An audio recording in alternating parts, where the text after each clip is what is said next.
सादर नमन। साधक सुधा दूरवर्ती विद्यालय स्वागत करता है आपका। चैतन्य महाप्रभु जयंती 18 मार्च 2022। जी हाँ, यही है हमारा आज का विषय। याद करें उस कविता को, याद आएंगे चैतन्य महाप्रभु। तृणादपि सुनिचेन तरोरपि सहिष्णुना अमानिना मानदेन कीर्तनीय सदा हरि। अपने को तृण से भी छोटा समझता हो जो, वृक्ष से भी अधिक सहनशील हो, मान जिसमें न हो घमंड जिसमें नहीं हो, दूसरों को सम्मान देता हो जो, वही है, केवल वही है हरि नाम संकीर्तन के योग्य व्यक्तित्व। ऐसे विचारों वाले अनुकरणीय भगवान श्री कृष्ण के भक्त चैतन्य महाप्रभु का जन्म भारतीय कैलेंडर के आधार पर फाल्गुन माह की पूर्णिमा तिथि को हुआ था। आज ही है पूर्णिमा, शुक्रवार है आज। ऐसी स्थिति में आज मनाई जाएगी चैतन्य महाप्रभु की जयंती। बंगाल में पैदा हुए थे। जी हाँ, बंगाल का एक स्थान नादिया में पैदा हुए थे। ब्राह्मण परिवार में जन्मे थे चैतन्य महाप्रभु। ईश्वर के भक्त, पाखंड और अंधविश्वास का घोर विरोध किया था उन्होंने। चैतन्य महाप्रभु के जन्म से पहले ही उनके माता पिता के 8 बेटियां थीं, लेकिन कोई जीवित न रह सकी। चैतन्य महाप्रभु अपने माता पिता की नवम संतान थे, नववीं संतान थे वे।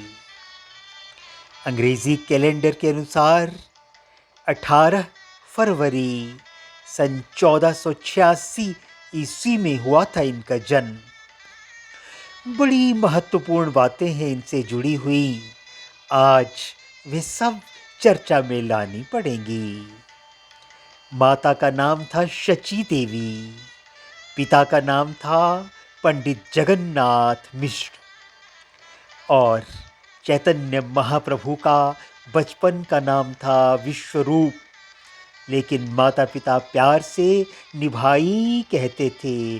जी हाँ, निभाई। चैतन्य महाप्रभु का बचपन का नाम निभाई, प्यार का नाम निभाई।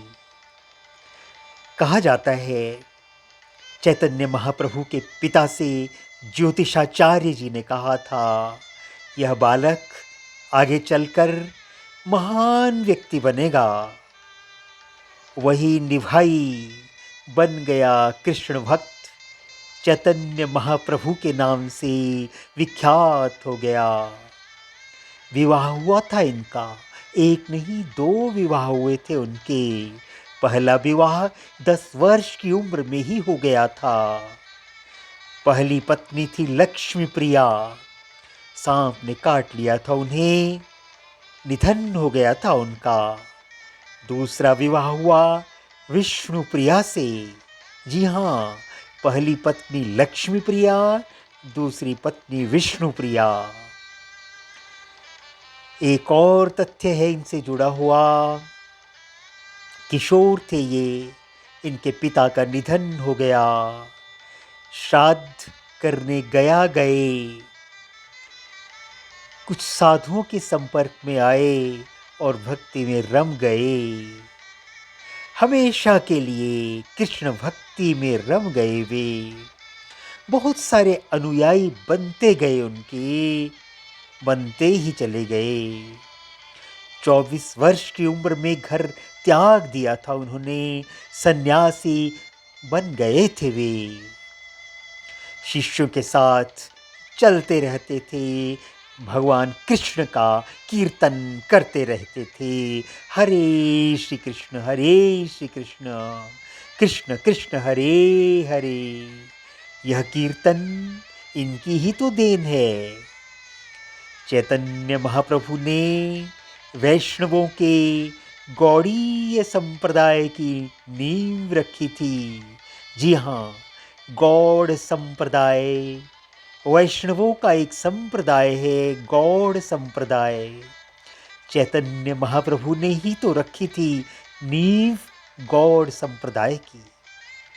सामाजिक एकता पे बल दिया था उन्होंने, जाति पाति का बहिष्कार किया था उन्होंने, छुआछूत को नहीं माना था इन्होंने, अंधविश्वास, पाखंड, इस सब के विरोधी थे ये।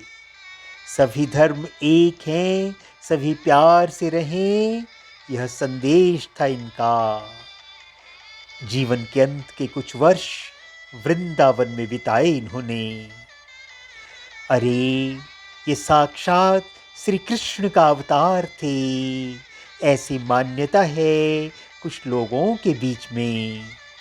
सन 1533 का दिन था। 47 वर्ष की उम्र थी केवल। चैतन्य महाप्रभु का निधन हो गया। जहाँ निधन हुआ वह स्थान था जगन्नाथपुरी।